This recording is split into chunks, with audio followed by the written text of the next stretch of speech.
মাধ্যমিক 2025 পরীক্ষার ঠিক আগের মুহূর্তে নিয়ে চলে এলাম বাংলা বিষয়ে নাটক অংশ থেকে বাছাই করা মাত্র কয়েকটি প্রশ্ন, যে প্রশ্ন থেকে পরীক্ষাতে দুটি প্রশ্ন আসার সম্ভাবনা রয়েছে এবং একটি প্রশ্ন তোমাদেরকে লিখতে হবে। প্রশ্নের মান রয়েছে 4। তোমরা জানো তোমাদের পাঠ্য বইয়ে একটি মাত্র নাটক রয়েছে সিরাজউদ্দৌলা, যেখান থেকে দুটি প্রশ্ন আসবে 4 নম্বরের, একটি প্রশ্ন তোমাদেরকে লিখতে হবে।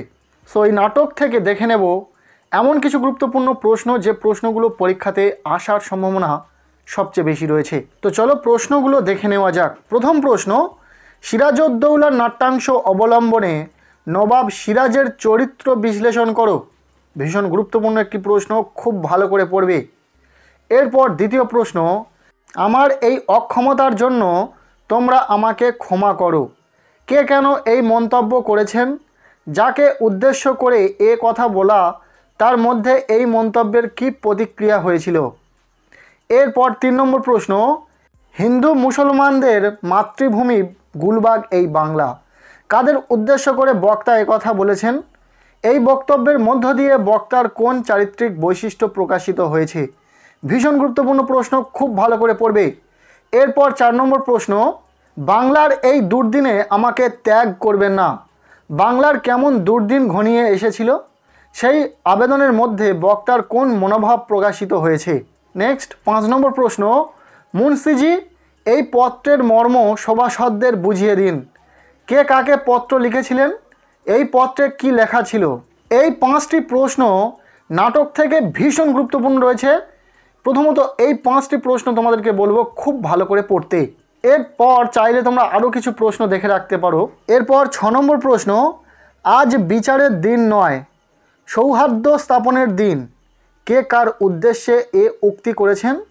বক্তার এমন উক্তির কারণ কি? নেক্সট 7 নম্বর প্রশ্ন, কিন্তু ভদ্রতার অযোগ্য তোমরা। কাকে উদ্দেশ্য করে কথাটি বলা হয়েছে? এ কথা বলার কারণ কি? 8 নম্বর প্রশ্ন, জাতির সৌভাগ্য সূর্য আজ অস্তচলগামী। উক্তিটির তাৎপর্য বিশ্লেষণ করো। এরপর 9 নম্বর প্রশ্ন, বাংলার ভাগ্যাকাশে আজ দুর্যোগের ঘন ঘটা। কোন কারণে বাংলার ভাগ্যাকাশে দুর্যোগ নেমে এসেছে? গুরুত্বপূর্ণ একটি প্রশ্ন, খুব ভালো করে পড়বে।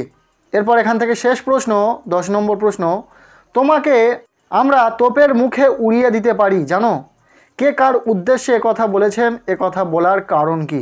যেহেতু নাটক থেকে লাইন তুলে প্রশ্ন হয়, তো যার জন্য তোমাদেরকে একটু বেশি সংখ্যায় প্রশ্ন পড়তে হবে। তবে প্রথম যে 5টি প্রশ্ন তোমাদেরকে বলে দিলাম, যে 5টি প্রশ্ন ভীষণ গুরুত্বপূর্ণ রয়েছে, কাজেই প্রতিটা প্রশ্ন খুব ভালো করে পড়ে রাখবে। সো আজকের এই ভিডিওটি ব্যাস এতটুকুই। কেমন লাগলো ভিডিওটি কমেন্টের মাধ্যমে জানাতে ভুলো না। ভিডিওটি ভালো লেগে থাকলে লাইক করে দাও। আমাদের এই চ্যানেলে নতুন হলে চ্যানেলটিকে সাবস্ক্রাইব করে রাখো, আর পারলে ভিডিওটি বন্ধুদের সাথে প্রচুর শেয়ার করে দাও।